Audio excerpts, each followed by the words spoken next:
Welcome to Kat's Home Chat. You're going to want to tune into this episode today if you don't have time to watch the whole thing. Now go back and please share it. We are going to share with you, and I have a master staging professional, Maureen Calamia. Calamia. And she is an author, a master staging professional, amongst other things. And she's going to share with us today why Feng Shui is more important than ever today. And if you think Feng Shui is just a woo-woo kind of concept, you're mistaken, sorely mistaken. And she's going to share some tips with us throughout this 30-minute segment, some easy tips on how you can make your space more sacred, more comfortable, more welcoming to you and your guests and family. So without further ado, I want to introduce my wonderful esteemed guest, Maureen Calamia. And Maureen, let's start off with just share a little bit about Maureen, maybe how you got in the business. And I know you and I were chatting, we both come from corporate America, which has its ups and downs, but some good ups that we talked about. How you got in the business, a little bit about Maureen, and then we'll just dive right into the topics.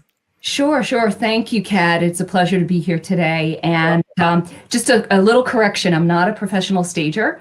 Did I say professional stager? I'm so sorry. That's okay. I'm a certified Feng Shui practitioner. Feng Shui practitioner. I'm not enough caffeine this morning.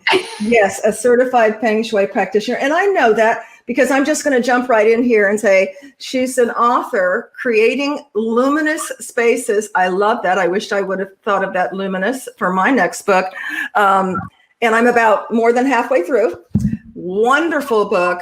And really, Maureen takes Feng Shui and Feng Shui concepts into all kinds of roads, from design to psychology to spirituality, et cetera. So thank you for correcting me. Yeah, no, that's okay. Yes. So it's I don't have like a really cool story about how I got into Feng Shui. It just kind of like happened. Where I became aware of this school teaching Feng Shui, and I kind of jumped in feet forward without realizing everything that it was. So I guess I have to say that it was just this intuitive pull. Like I had to take this training. And when I was sitting in class the very first day, my mind was blown because it encapsulated everything that I was so passionate about learning. I mean, things like as diverse as astrology, theology. Yes. Design, I'm not a big, I've never really been excited to learn about interior design, believe it or not, but architecture. Always had a pull for me. And then, of course, spirituality and astronomy. I mean, there's just so many different layers to Feng Shui. Psychology, of course. So I was really like all in from that very first class, and it resonated. It sounds like it resonated with you, and you have a passion for it. And not only did it resonate then, but now I just feel my whole body vibrate at a higher level when I talk about this. Because I get chills when you say that. I was a guest on Edge radio TV yesterday, and we talked about that whole, it really got into quantum entanglement, quantum physics, and raising your level of vibration. And when you talk about astrology, architecture, inanimate objects have vibrations. Everything here, this has, the architecture has, everything does. And then we get into planetary consciousness and astrology.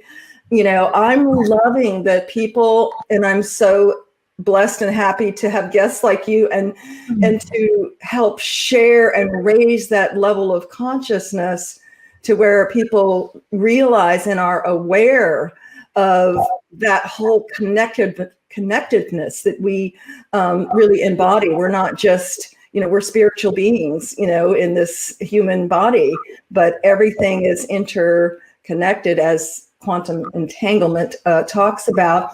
And I love the Feng Shui. I'm fascinated with the Feng Shui and have been for a long time because of the energy fields. And I think many of us, and tell me if you would agree, we have a Feng Shui ability, like a sense, but we haven't really maybe named it. I'll give you an example. I was showing a property back when I was very active in real estate, and it had a pool, and the pool was pretty close to the breakfast wall. And I didn't know until later when I was studying further that, that's why I felt odd, because it was physically Feng Shui ability too close. Yeah. Can you delve a little deeper of why that is? Why would one feel odd, or unbalanced? Yeah. I mean, it's a great intuitive knowing. Feng Shui really focuses predominantly on our safety and security. Number one. And, it works at a very subconscious level. Our reaction to environments. And like you said, a lot of people, if they saw that house, they might go, yeah, the pool looks a little too close, but it has all these other things, and they wouldn't really go that any deeper. But there's a very real negative connection or negative energy to that pool being too close, and it could. And why is that? Does it go into safety? Yeah, I mean, I think what it does is it triggers our subconscious to feel like we are in peril. And we're not able to really fully relax. So no harmony. Yeah, no harmony going there. No harmony can be had, right? I mean, there's probably ways to remedy that. Of course, every situation's unique. Yes. But without consciously realizing that is having a negative impact on us, to cure it. Good. Thank you for answering that. Yeah, that and even as you mentioned, somebody might say, well, the pool's too close, but most people I found, they just feel something. They don't even know how to articulate it at that level. They didn't know that's why it didn't feel right. Feng Shui does provide us, when you learn about even the basics, it provides us a language we aren't used to using in our Western lives. So it definitely provides a language as to why things are a little. And that's what you're going to help us with today. So I want to dive right into our main topic, and then we have some sub topics to it. But what is your take on why we today need to know about, and why is Feng Shui so relevant more today than ever? Yeah, now it's really amazing that I've been saying this for years, but now in 2021, it's even more, because accurate. It's a more accurate statement than ever before. So,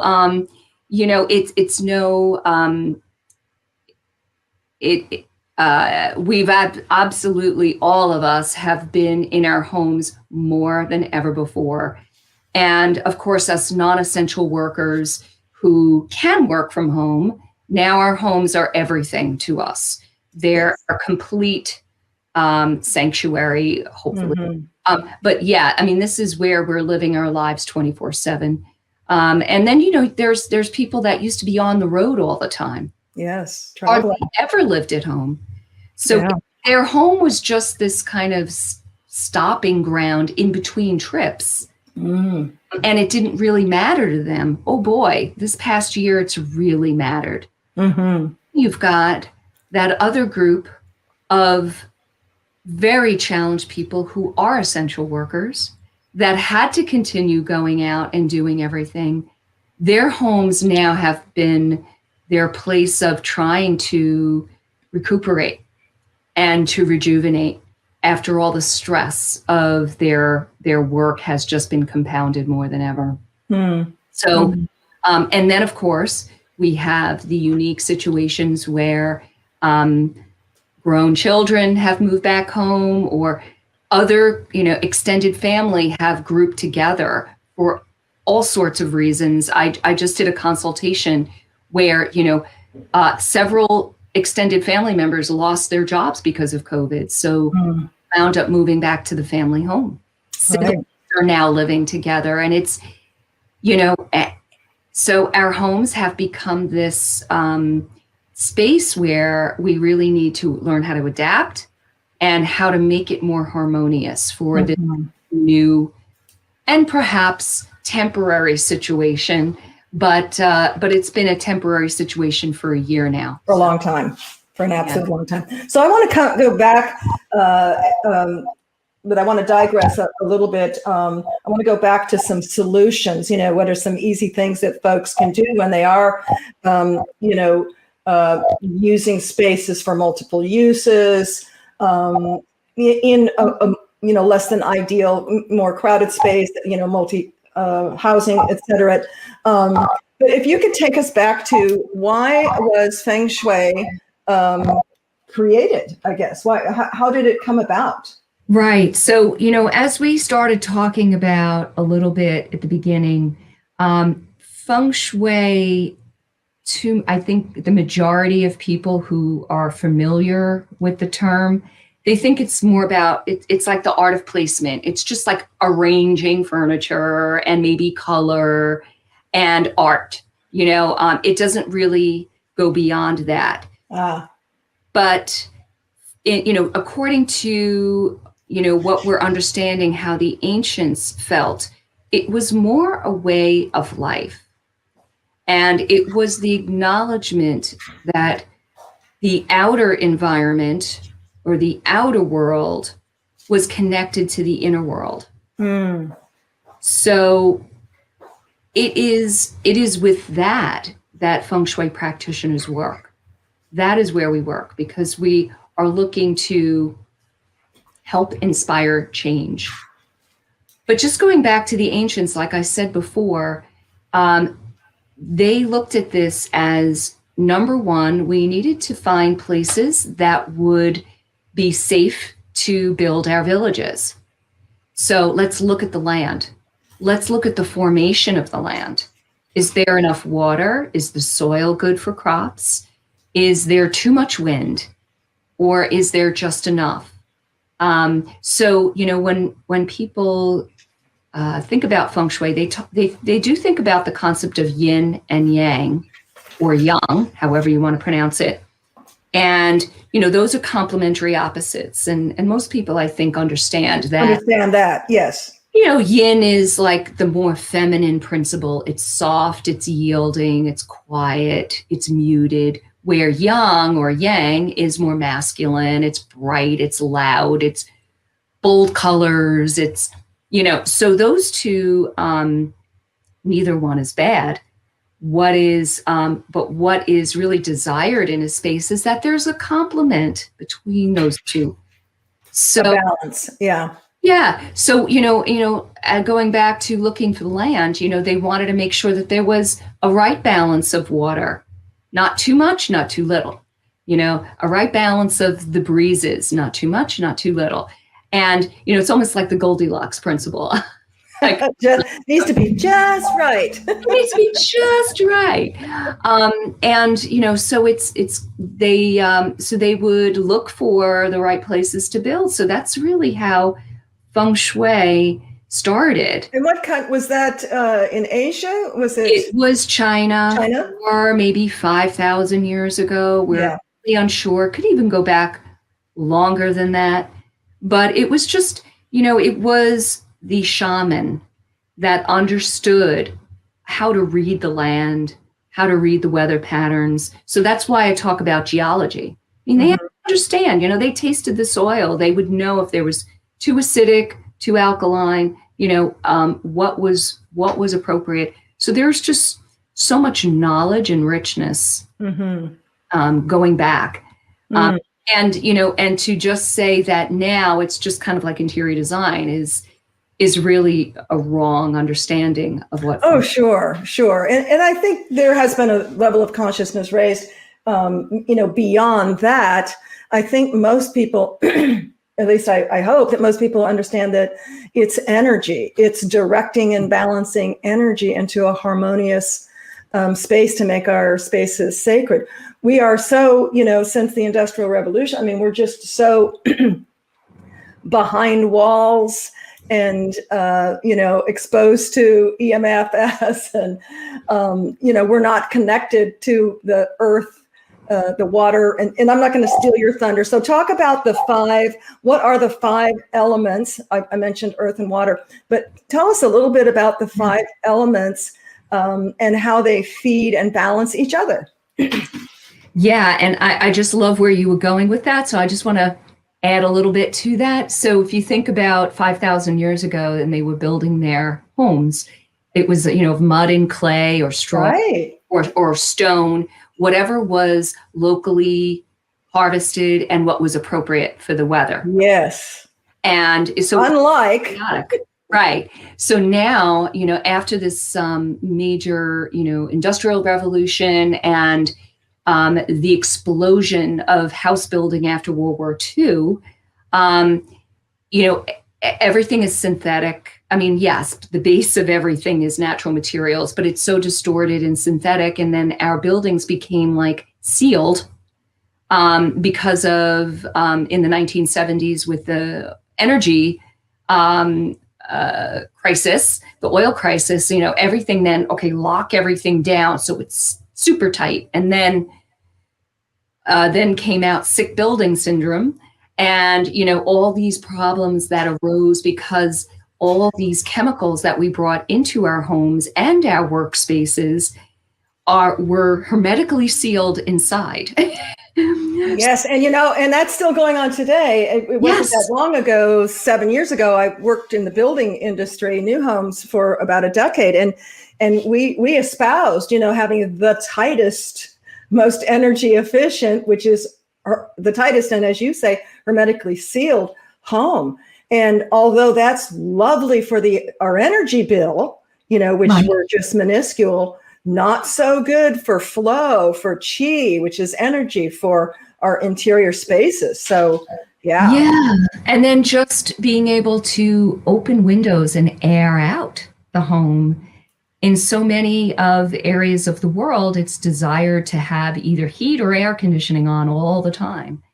And I'm from Houston. Yep, yeah. I mean, but excuse me. Consider the spring days, like you said, the very few, opening up those windows and letting the breeze to come through and clear out the air. Absolutely. So I hope you all heard that. That's something my husband and I do regularly. Is we will consciously open up the windows, that we can, and let fresh air exchange. So that's a tip we've interjected here that you can do today if you're where spring is not too chilly or what have you, and you can just crack it if you want, but help that air circulate to get rid of the stagnant air and bring in movement and fresh air. Yeah, I love that. Yeah. All right, so I'll go over the 5 elements now. Yes. They're a little different than our Western elements, but there's that overlap. So there's wood, fire, earth, metal, and water. And according to Chinese cosmology, these 5 elements were birthed out of the yin and the yang. So out of nothing came yin and yang, and then out of yin and yang came the 5 elements. And then out of the 5 elements came 10,000 myriad things, meaning everything in the universe. So these elements are within everything in the natural world. but they're also within us, which is a lot of what my book is about. But so there's a really nice 5-element cycle diagram. It's just a circle. So I always start with wood because the wood element is connected with spring energy. So now in this wood energy just sprouting, it's those beautiful crocuses coming up out of the ground, all that green buds and flowers that are starting to burst through the ground in the atmosphere. So we've got the wood element, and it feeds the fire element. So just imagine throwing logs on a fire, right? So that's that wood feeding the fire. And then fire, when it burns, it burns that wood down and it creates ash. That is what we recognize as soil, or the earth element. So then the earth element, it is mined. You can mine the earth element for the precious metals that are within. So then the metal element is helps when it condensates, it creates water. So I'm going to stop you right there because that blew me away when I read that in your book. And even my husband, who's very well read and versed on all things cosmic, quantum, etc., I said, did you know that from the rocks and the earth, there's a condensation that creates water? Now, I don't think it doesn't create the seas and those were there, but I had no idea. That was very like an aha. And, another way to look at it is the metal element, it nourishes our water. Metal in our water, we wouldn't have the nutrients that we need. Water would be flat, but it enlivens our water and it gives us all these wonderful benefits. So I want to just kind of digress or take a little deeper on that, only because, like we have a distiller and distill our own water. The water's really not drinkable here, and we got tired of, doing the plastic, and that's not good for the earth, not sustainable. But so you said that the metals are good. Should we? Well, I do take trace minerals, so that probably helps. Minerals are trace minerals. Okay. Metals and minerals. Because I've talked to people who do a metal detox, so metals are not so good for us. Yeah. Well, there are some metals that aren't good. Absolutely. So I don't want to make it sound like all metals really great, No, it's the metal. It's some metals that we do need in our body, and the minerals, the salts and other minerals. All the natural stuff. Yeah. Yeah. That's so that's interesting how they all, and I did see that chart in your book, how one feeds the other. Yeah. It's just the other. Yeah. It's called the Sheng cycle. It's the creative cycle. And then actually the final part of the loop is wood feeds water. So water feeds wood. Feeds the wood. So it's a complete repetitive. Closed loop. So every element has an element that creates it. So it keeps this dynamic process going. But there's also another system called the controlling cycle or destructive cycle. I mean, any words along that, there's lots of different names for it.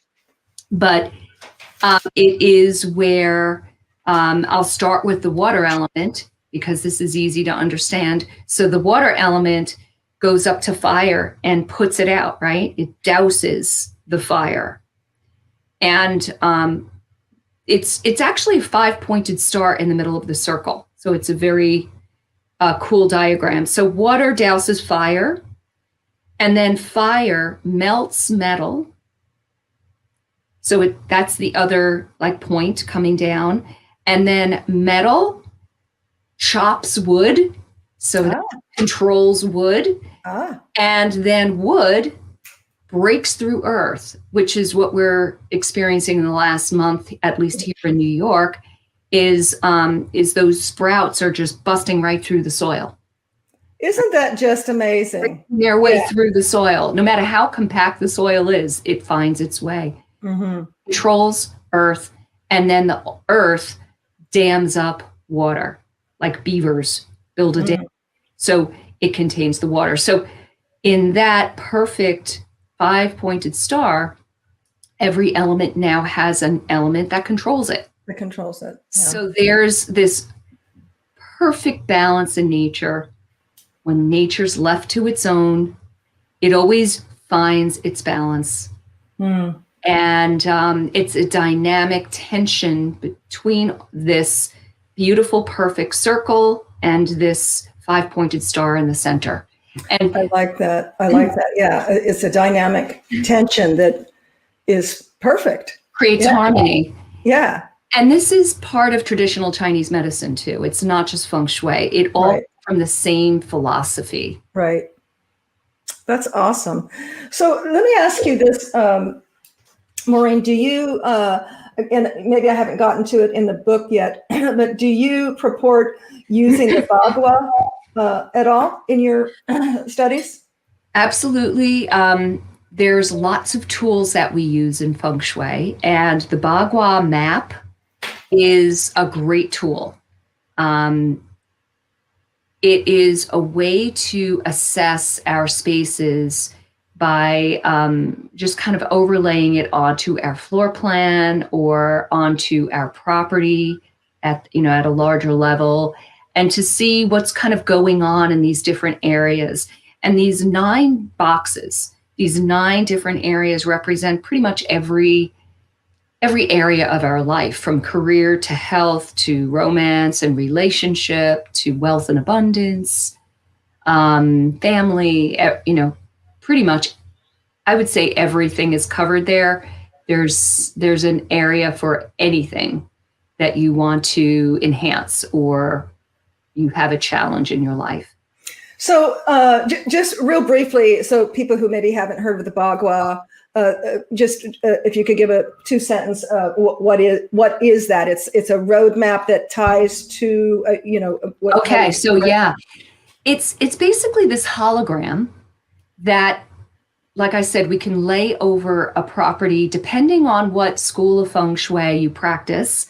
I'll tell it from my perspective. And I do a more modern approach to Feng Shui. It's you lay it over the front door to a space.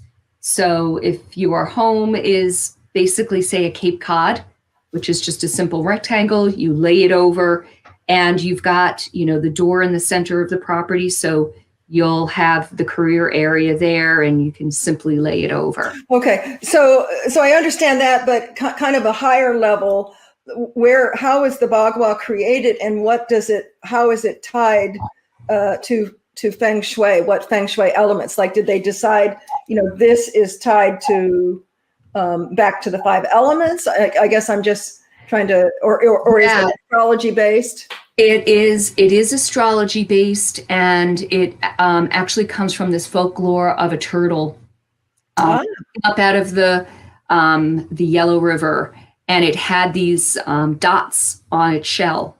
And it is believed that Feng Shui, who's this mythic character, saw this and recognized it as a pattern of the universe.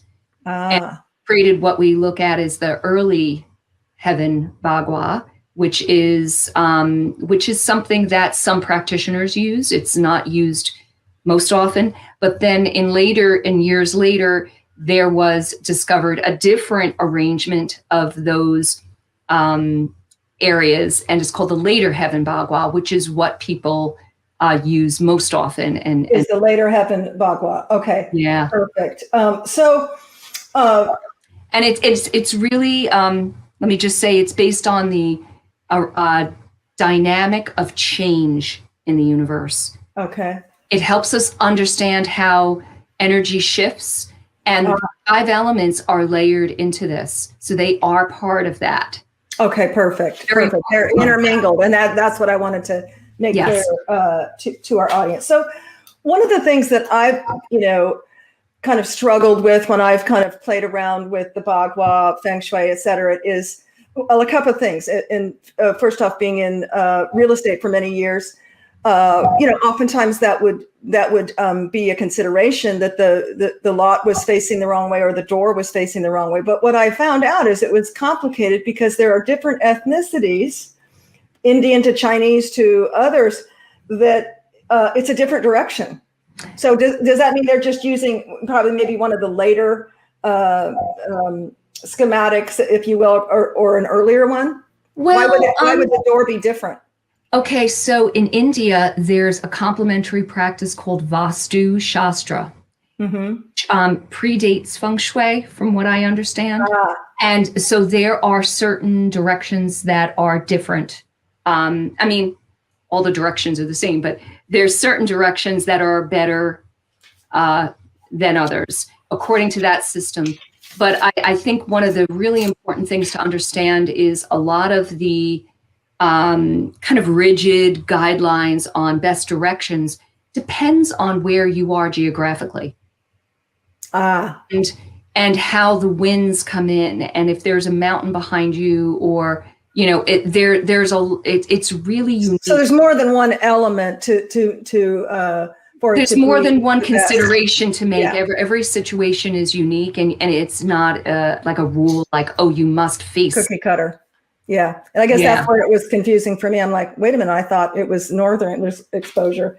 So I'm going to segue and go into some things that we can share with folks that, like I said, the challenge that I've had sometimes is, well, I don't have that. Or, maybe someone has you walk in and the stairway goes, you're looking at the stairway and it goes straight up. That's not good Feng Shui. Or in my case, I have my bed in the coffin position. That's the only wall that it will fit. So let's just take that one and share with us, your experience on what are a couple of things that somebody could do if the only optimal place for their bed to be. And so for those who don't know, the coffin position is when you open the door to the bedroom, the foot of the bed, you're facing the foot of the bed. Correct? So what is something that people could do if they're stuck with that position? Right. Of the bed? Yeah, and some bedrooms, like you said, don't have any other options. Now, it's only coffin position if you walk into your room and you go straight ahead and you hit the foot of your bed. Right. That is coffin position. If it's a little bit over, like diagonal, it's fine. It's not. It's fine. It's perfect. Right. Well, I have a king bed, and when you open the door, if I walked straight, I would. Yeah. Now it is further to the left because my master suite is to the right, but it's a big bedroom. So when I open the door, I'm straight into the bed. So you walk straight into the bed. Yeah. Okay. I mean, there's plenty of room. I even have a bench, so it's not like I've fallen into it. Okay. That's good. So if you're in that position and you have the room, you want to put something between the door and your bed. So you've got a bench. There we go. Yeah. Or a trunk. Or is something, a bench is perfect. Or even a footboard. If you really don't have the room. I have that too. Yeah. Having a footboard, that is that kind of barrier. If a footboard doesn't work for you and you don't have enough room to put something in between, at the very least, one of those multifaceted, clear, spherical crystals. People call them a Feng Shui crystal, or you could call it a Swarovski crystal, but it doesn't need to be a Swarovski crystal. It's just a leaded crystal that you hang between the door and your bed from the ceiling. And those crystals are wonderful for protection, but also bringing in benevolent energy.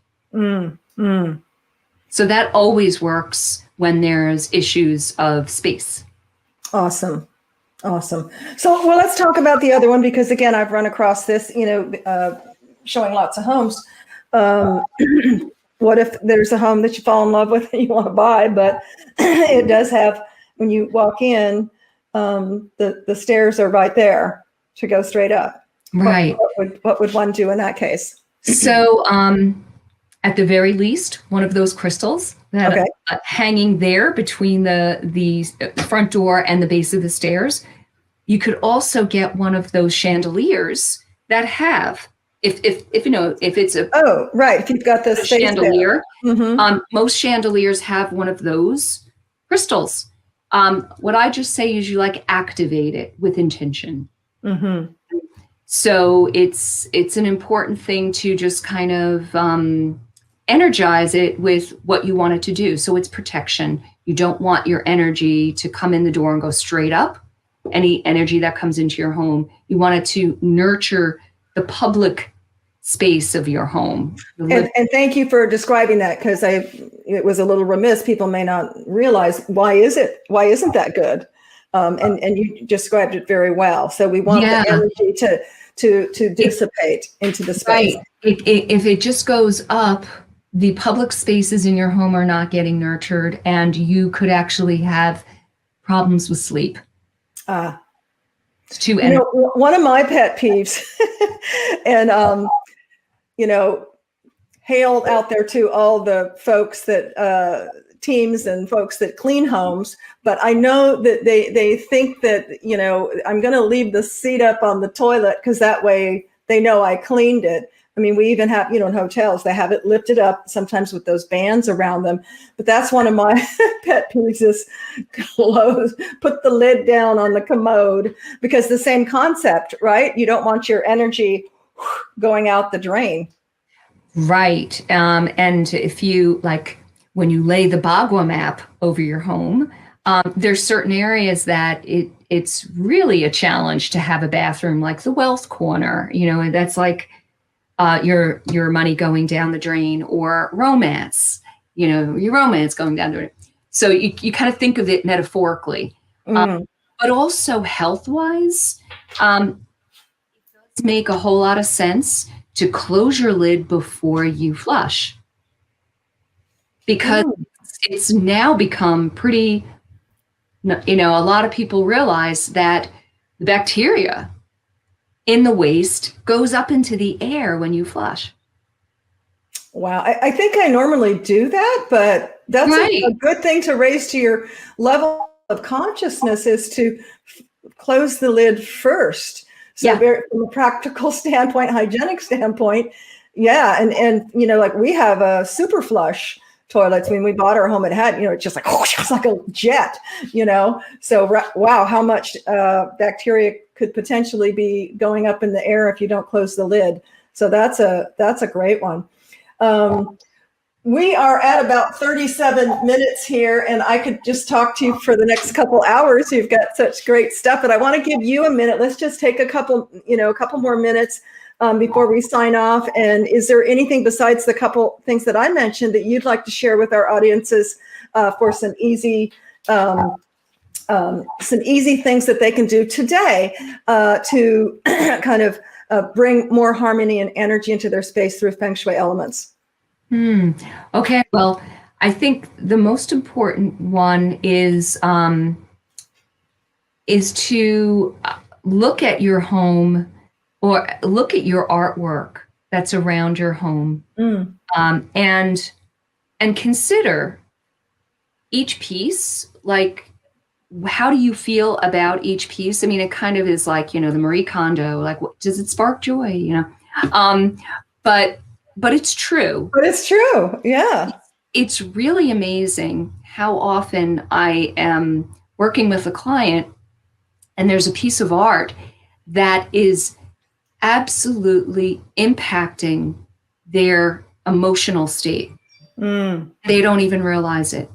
So I highly recommend people do that with their art, is to really make sure that the pieces that are around you make you feel good. And actually, when you walk into your home, what you see is going to set the tone for how you feel there. Absolutely. We're all about entries and staging and design, and that's where you need to slow down the energy, capture the feeling that will encourage people to want to go further. But yeah, sometimes people don't take as much consideration maybe in what do you see when you first open up the door. And to defense on that, not me, because my garage is storage, but many people, they go in through their garages with their electric and they go in through the side door and they forget, what the actual entry to their home, Yeah. looks and feels like. Yeah, and it is important to use that front door. Of course, it's, whatever door is more convenient, I understand, because I have a similar situation. Right. I'm entering through a side door. Right.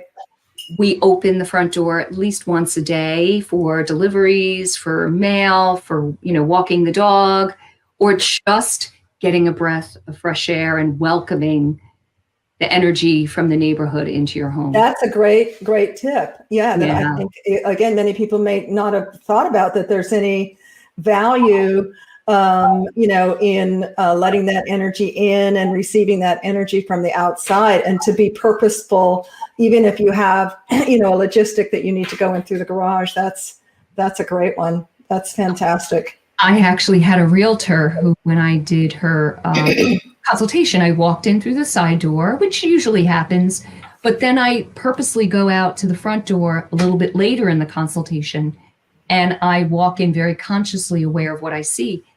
And she told me that she never, ever opens the front door, and she didn't even know if she had the key for it. Wow. Realtor. Well, so that was an easy fix right there. I do the same thing when I do occupied consultation. I actually walk across the street, because in real estate, people oftentimes will make decisions. They'll look online first, but then they'll make decisions on the curb appeal. And a lot of people, forget, things overgrow, plants grow up like kids, and, and half their house can be blocked. So yeah, we start on what does it look like? What is, someone driving by going to see? And then we're going to go through the front door, just as if someone was entering your home. And sometimes it's just forgotten. We get so busy, just, on doing just what works logistically, and forget about that. But the front door is like don't you have in Feng Shui have a name for it? It's the mouth of Qi. The mouth of Qi. Yes. Right. I was going to say the heart of the home. That's the kitchen. It's the mouth of the Qi. Yes. Absolutely. And it's just imagine if you never open that door, it's like your door is getting your house is getting no nourishment. It then will be kind of stagnant. And nourishment translates to opportunities.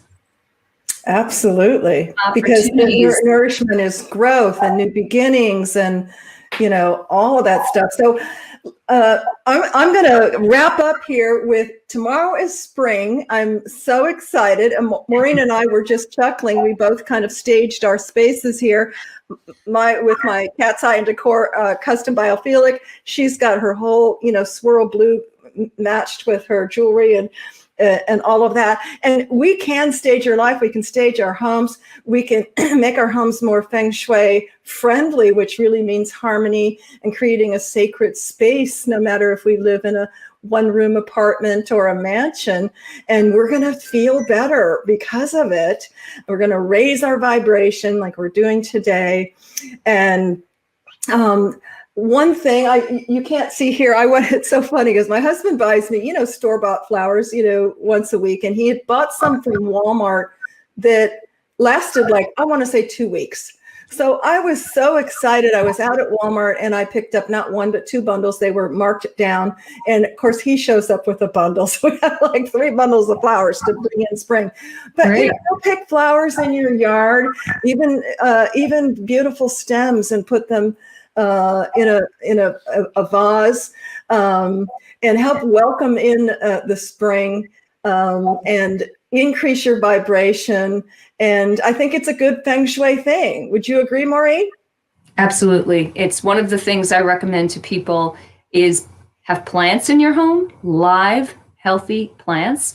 And if they say they can't do that, then I say get fresh flowers every week. Yes. Yes, and another alternative is preserved, which is why we're doing the biophilic, the preserved biophilic. Yes, I love the preserved. Yeah. Yes, but I'm really going to listen to that. I think I told you I lost, or at least hopefully not permanently, but my giant bird of paradise. And it made me think, really, in reading your book as well, and bringing in, because it exudes good stuff from, the liveness of it, that I might replace my faux bird of paradise in my living room with a real one and see if I can keep it alive. Can I just say one quote that I forgot? Yes, please. Okay, it's a sentence here. Our emotional freedom, our spirit, is nurtured and supported by those environments which are themselves alive. And that's Christopher Alexander. Christopher Alexander. Well, I'm going to go back and watch this episode. An architect. Take a note, but that's profound. Yeah. And that is just profound. And it wraps up everything of all of those elements that are alive, and that if we can integrate, in any sense, the littlest or the largest, that we're going to be more alive as well. Thank you so much, Maureen. You've been amazing. I could talk to you for hours. We've got to have you back. Maybe once you write your second book. If you haven't purchased her, I'm going to give you another plug here because I'm enjoying it so much. Creating Luminous Spaces. You can get it on Amazon. I'm more than halfway through. I'm excited to finish it this weekend. Just loving it. Good information. I've read a lot of different stuff on Feng Shui, and it's just amazing. There's no one like Maureen. There's no one like you out there, and she's just has a different take and elaborates in different ways that I think you will love. Tune in next week because we've got another guest who's going to talk about are your cleaning materials in your home making you sick? And if you don't know they are, and you're using store-bought, they probably are. So tune in next week. We're going to have Lori Gaza, who is an expert on that topic, and you don't want to miss that. Thank you so much. Have a beautiful weekend. Spring into spring. Do something for yourself. Buy yourself a flower. Buy someone else a flower. And as always, stay positive, stay hopeful, and stay connected. And thank you so much for connecting with Maureen and myself today. Please share, like, so we can continue to have fabulous guests. And this will be on YouTube in a couple of days. You can watch all past episodes on YouTube. Tada by Kat. That's not with an H. TADABYKAT. And have a great weekend. Thanks so much, Maureen. Thank you. All righty. Talk to you soon.